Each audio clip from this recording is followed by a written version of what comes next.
Hey everyone, Nick here from Talking Cardboard, and today I'm with a special guest, my fiance Ashley. Hi everyone. So today, Ashley and I will be talking about the board game Unmatched Jurassic Park InGen vs. Raptors.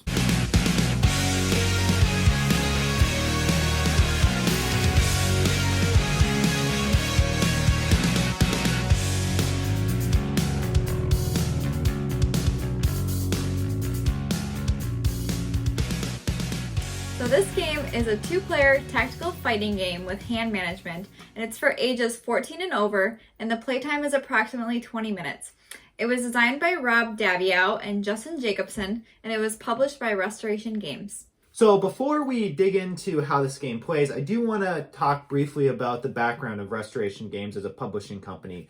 If you've not heard of them, they started a few years ago, and their whole mission was to bring back games that were popular a few decades ago back to life. Now, their first project, I believe, was for the board game Fireball Island, which I think was published maybe in the 80s, we'll say. I never did play the original Fireball Island, and also never have played the Restoration Games version of Fireball Island. But I do believe that game was met with a lot of success and a lot of positive feedback. And since then, I think Restoration Games has had many projects that were equally successful, if not maybe even more successful than Fireball Island. Now, Unmatched is no exception to that, except that in the case of Unmatched, it is based actually on two different games and not just one single game.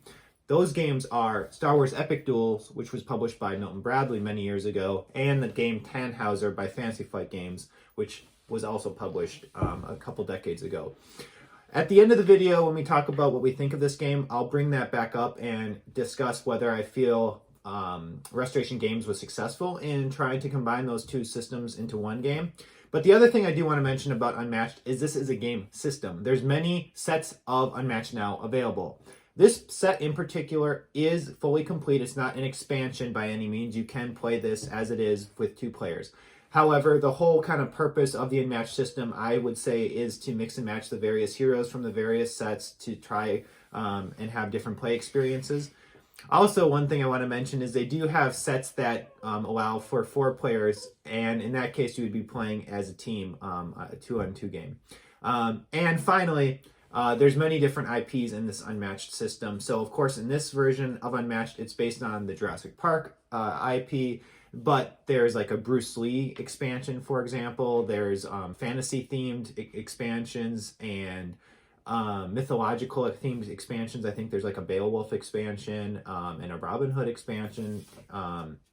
So a lot of unique IPs mixed together in this Unmatched system that, like I said, can all be mixed together to play a wide variety of games. So with that said, we'll first review how this game works and then wrap up with our final thoughts. So here we have a game of Unmatched set up and ready to go. The objective in Unmatched is simply to destroy your enemy hero. In this game of Unmatched, the heroes of the factions are Robert Muldoon for the Robert Muldoon faction, and then the Raptors for the Raptor faction. So in this case, the Raptors are kind of unique in that there's actually 3 figures for the heroes, and whereas for Robert Muldoon, there's just the one figure that you have to destroy as the Raptor player. And then each hero has their own health dial that denotes their starting health that you use then to track their health points as they take damage. So Robert Muldoon starts with 14 damage points, and the Raptors each start with 7 health. In addition to a hero, a faction may have one or multiple sidekicks, and the sidekicks are represented by these tokens. My understanding is that these sidekick fighters typically only have 1 health point unless otherwise noted. So each of these would just have 1 health point. Destroying sidekicks provides really no benefit in terms of winning the game. They simply then are eliminated from the board and can then, of course, help defeating that player's hero by kind of getting those sidekicks out of the way. Every faction will have their own asymmetric deck of 30 cards. And additionally, they will have their own reference card. One side of the reference card will explain kind of the basic on your turn things that you're supposed to do. And then on the other side is the rules that are unique to your faction. So they explain whether your attacks are ranged or melee for your hero, and then potentially sidekicks if you have any. They explain your starting health, and then they tell you your movement points for your fighters, and then any special abilities that you have. One thing to note then is for the Robert Muldoon faction, you do get these trap tokens that you can place on the board as the game goes on, and that is explained further in an additional card that the Robert Muldoon player would have. So that's kind of a unique thing for this particular faction. Also, at the start, each player is dealt 5 cards from their hand of 30. And normally your cards would be hidden to your opponent, but for the sake of this demonstration, I'm showing off the full hand of each of my hand and Ashley's. As you can see, there's a bunch of circles on the board. Each circle represents a space, and the lines that attach the spaces to each other represent adjacency. So for example, this space is adjacent to this space, and this space. Adjacency is important for attack purposes and for certain card effects. Each space then is colored in with at least one, if not multiple patterns. So for example, this space is just one pattern. This space is 2, for example, and each pattern denotes a zone. So a zone is important, again, for attack purposes, but also card effect purposes. There are 4 types of cards. Each card will have a symbol in the upper left, which correlates to attacking cards, defending cards, like combination cards, which can be used for attacking or defending, and then finally scheme cards, which are used for the scheme action. So with that said, when it is your turn in Unmatched, you have to take 2 actions. Those actions are maneuver, scheme, or attack. You have to take any combination of these. You could do 2 of the same action or 1 of one and 1 of the others. And the only rule is you have to complete 1 action before moving on to the next one. I'll briefly describe which each of these do. So for the first action, maneuver, you would draw a card from your draw hand or draw pile, and then move your fighters if you want to. The movement of your fighters is stated on your reference card. So for example, I could move a sidekick up to 3 spaces like that. I could move this sidekick then 1 space. I could then move Robert Muldoon 2 spaces, and maybe I'll move this guy up there. So that, for example, would be a maneuver action, and I would have technically drawn a card before doing that. The next type of action is called a scheme. A scheme action is simply playing any of your scheme cards. So if you didn't have any of these lightning bolt cards, this wouldn't even be a valid option. And then finally, you have the attack action, which is a little more complex in nature. So first of all, to do a attack action, you would have to have a attack card or a combo card in your hand, which, let's say I want to use this one. Okay, it is attack card, so I can use this for an attack. But the next thing I have to make sure is that I have a fighter that can use this card, which does say any. And then I would have to check to make sure I have a fighter that's then in range of an opposing fighter. So since my engine fighters are all ranged, again, that's mentioned in the reference card. It says that Robert is ranged and my engine workers are ranged. My fighters can attack any opposing fighter in the same zone. So using this sidekick again as my example, since he's in this brown zone and all the Raptors are actually currently in the brown zone as well, he would immediately be able to attack any of those fighters. So let's just say he wants to attack this fighter. I would then declare at this point to my opponent, okay, I'm going to do an attack action. Ashley now has to decide from her cards, does she want to try to defend against this attack? Now, to defend against an attack, you need to either have a card in your hand that has the shield symbol or a card that has the combo symbol. So Ashley, even if Ashley does have a defense card, she doesn't actually have to play it because there could be strategic reasons why you would want to hold back a defense card. But we'll let Ashley decide for herself. Hey, Ashley, do you want to play a defense card? Sure. Okay. So she would play that face down if we were playing a real game, and I would play mine face down. And now we would simultaneously flip our attack and defense cards. All right, so the very first thing we would do is resolve any before attack effects or before combat effects on the cards, if there were any. In this case, there's not. Then we would activate any during combat effects, which again, in this case, there's not, although just for an example, this would be like a during combat effect, so +1 to the attack for each trap token adjacent to the opposing fighter. So you can see kind of the benefit of the traps for the engine player. and then we resolve the actual damage of the cards. So in order for the attacking player to win a combat, they want to have a number that's higher than the opposing fighter card. So in this case, I have a 3, they have a 4, and that means I would actually lose the combat. I don't take any damage, they don't take any damage, and then that would be the end of the attack, and we would move on to the after combat effects on the cards. Alternatively, let's say I had a 4 and Ashley had a 3, then I would have dealt the difference in damage, which would have been 1 point of damage to the raptor that I was attacking. So that raptor then would have to dial down its health dial by 1, and then I would have won the combat. If the combat, of course, results in killing the final enemy hero, you would have won the game, but of course that's not the case here. And then that also is the last action to describe. So after you've taken your 2 actions, you then, as it says on the reference card, at the end of your turn, discard down to 7 cards, which is an issue for me, but as the game goes on, you may start to collect more cards than you can carry, and that would be the end of your turn, and then your opponent goes. And this is essentially the flow of the game until, as I mentioned, one side loses all their heroes, and then the other side would have won. So let's move on and discuss what we think of this game. All right, so now that you know how to play Unmatched, is it a good game? Well, we'll discuss that right now. Ashley, go ahead and tell me some of the things you liked about Unmatched. So one thing that I really liked about it was that it didn't have an extensive rule book. A lot of times when I sit down to play a game with Nick, I get really scared that we'll have to go through a whole textbook of rules. But this one was a quick read, and he was able to explain the rules to me pretty quickly, and they were easy to understand. So I definitely enjoyed that part. Yeah, totally agree with Ashley there.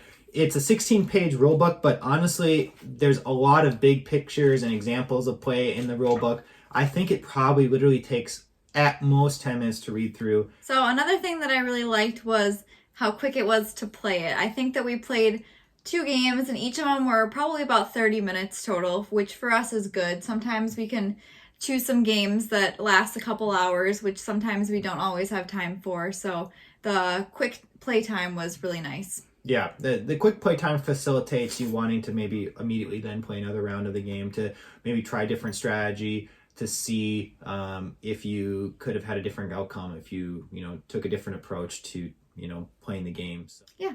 The last thing that I really liked about it were the components. Our dog also liked the components, so one of them is a little chewed right now, but they did have really nice... One of the dials, yeah.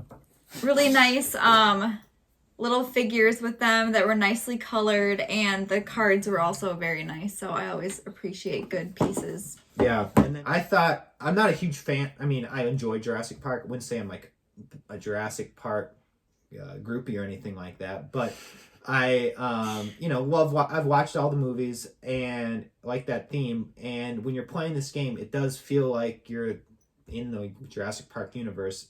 I played as the Robert Muldoon character when we were playing, and I was enjoying my life with my ranged attacks, shooting these raptors from a distance, knocking out 2 early in the game, thinking I'm about to get an easy victory, and all of a sudden Ashley unleashes her raptors on me and is able to, apparently her cards give her the effect to do multiple actions in a row. So here, Robert Muldoon started with 14 health, and after 1 turn from Ashley, I think he was basically dead, because she had attack card after attack card after attack card, and I didn't have any defense cards in my hand because I had exhausted them for my attacks previously, thinking I wouldn't have to worry about defending. And I died, and lost. So I think that was thematic to Jurassic Park, really. Like in the movies, you always see the people like kind of, going about their business, and then boom, a raptor's there and tears them apart, and they're dead. So, and then even the way this board's designed, it may have been kind of difficult to pick up when seeing it in the video, but it's a layout of like a raptor cage, and the raptor cage, when you're inside it, you can't get out easily because of those arrows that are only one-way movement lines.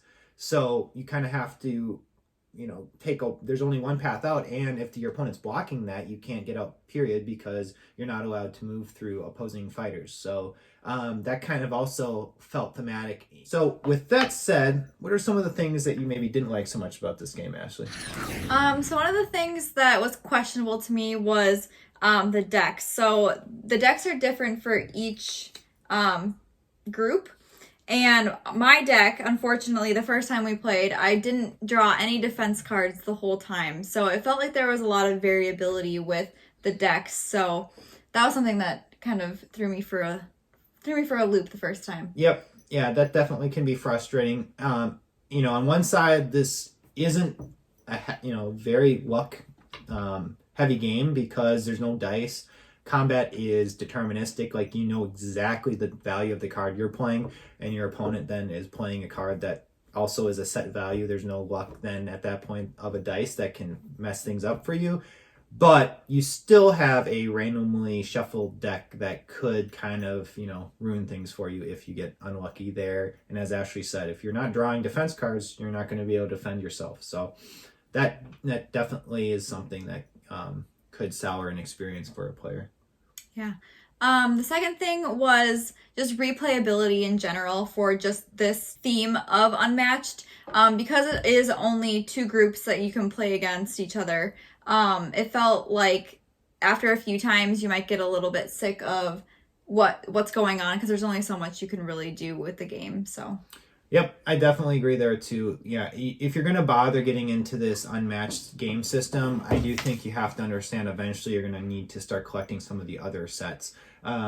This out of the box, it was a lot of fun, and I would definitely play this a few more times. But as Ashley said, once you start playing it your 10th time, you're probably going to know exactly what kind of cards your opponent's going to have, what kind of cards you have, and at that point you may not have as an entertaining experience as you did the very first time you played the game. A couple things I also wanted to add. When playing this game, I couldn't help but compare it to the Funkoverse strategy games, because if you're not familiar with the Funkoverse games, those also are strategic tactical fighting games that are pulling from a ton of IPs. So there's Harry Potter, Funkoverse characters, and Batman. There's a Kool-Aid one, actually, which I think is kind of funny. I think they also actually have Jurassic Park, which is interesting. And just like in Unmatched, you're encouraged to mix and match all these different themes together. There's a Golden Girls one, actually, which I think would be... I want to get that just so I can play, like, Batman versus one of the Golden Girls. But anyway, point being is it's hard for me not to compare that game to this one, because at a high level they're similar in, like I said, the theme and the overall what the games are trying to do, and that they're both tactical fighting games. And the one thing that the Funkoverse games do that this one Unmatched doesn't is introduce items. So in the Funkoverse games, I think every character has some sort of item that then has some sort of unique attack or support type of ability that then you can use during a game. And I thought that would have been something that this game maybe could have used too, is the ability to equip your heroes or sidekicks with weapons or other types of items that they could use during the game, or items that somehow just appear on the board at various points in the game that either side could try to use to their benefit. So with that said, Ashley, is this a game that you would recommend to someone else to buy? Yeah, definitely. I had a lot of fun playing it. It was a good quick play like we talked about before. So yeah, I had fun playing it. Yeah, I definitely agree. The interesting thing about this game is it does say ages 14 and up on the box, but I would say, honestly, this could be easily for ages 10 and up. As we talked, the game's pretty easy to play because the rulebook is not that difficult, and it's easy to explain. And really, the content's not that mature. Like, this Jurassic Park theme seems, something I think a 10-year-old could handle. So with that said, I think this is a game a family definitely could enjoy, as well as just experienced board gamers and board game groups that like to get together to play board games. So I think this game could appeal to a lot of different types of board gamers, and of course has a Jurassic Park theme that could pull in players as well just because of that. And with that said, if you're not a big fan of Jurassic Park, but the game looks interesting to you, there are other sets out there that you might find a more appealing theme for. And then I would recommend you try that that set of Unmatched out. So with that said, thank you guys so much for watching our video. Great to see you guys. I'm Nick from Talking Cardboard. I'm Ashley. And hope to see you guys again soon. See ya.